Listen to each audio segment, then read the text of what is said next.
let me start from the very beginning, Mr. Chairman. From the start that these people were dismissed in 2014 until 2016. I hope the Directorate for Personnel here would, I don't know if he will agree with me, but so I was never assigned with the DP, and I really am not aware of the rules and procedures. But you, as the former chief, Your Honor, and of course this good Senator Bato here, I can only surmise that way back in 2014, after the decision of then General Petrasanta to dismiss these people, it was passed to then General Purisima, who's the Chief PNP, because on several times, basically the policies changes. It depends on the instructions of the Chief PNP. I can only surmise, Mr. Chairman, that probably during his time, all the dismissed personnel, especially so with officers, would pass through him, because there were instances that we dismissed personnel, and when their criminal case were dismissed, the court would ask us to reinstate those people with full back pay. But if you remember also, during the time of General Purisima, there was a problem in the PNP also. There were controversies. So I can only surmise that there was confusion then. That's why these people were not actually implemented. It was not implemented their dismissal. However, I'm also wondering why during that time also, I think Mayor Magalong then was the DIDM. He has all the authority, the power, and all the connections to probably follow up their dismissal also. But I really do not know, Mr. Chairman. I'm only telling the facts. Now, on March 2, as I'm hearing now, these people were given the order of dismissal. Due process will tell us that we'll have 10 days for MR.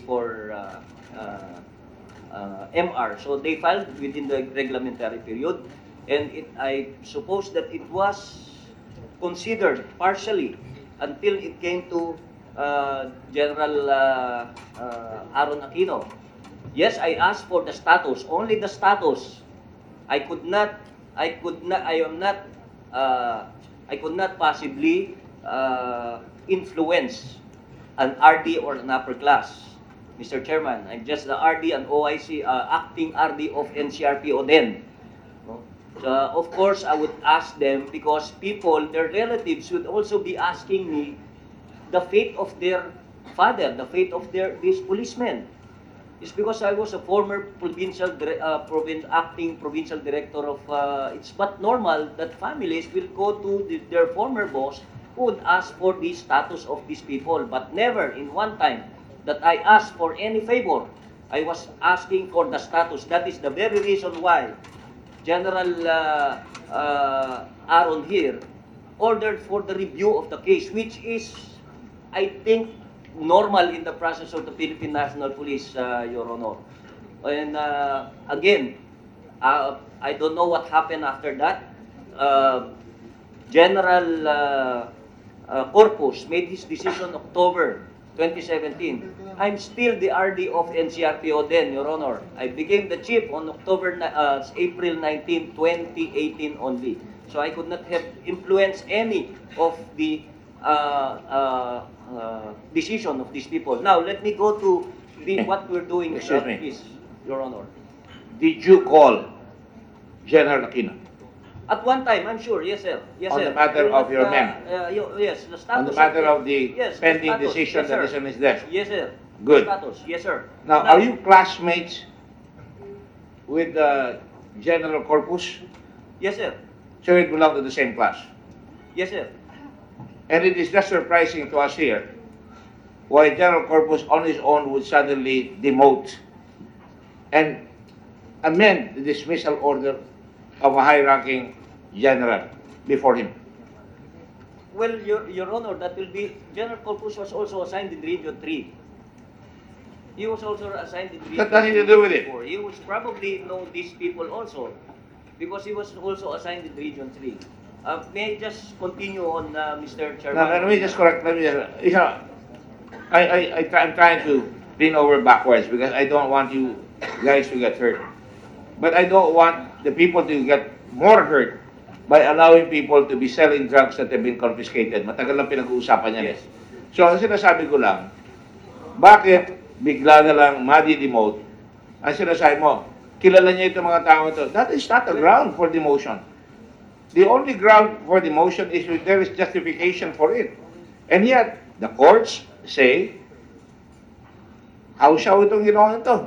They're trying to cover up. Yung inyong police, sila General Pero, who investigates it, kinagtatakpan nila itong mga kaso rito. And then, these guys keep saying, wala si Johnson D. Colonel, Major, I ask you again, kaninong bahay yung ni-raid nyo doon sa pinagkunan nyo ng drugs?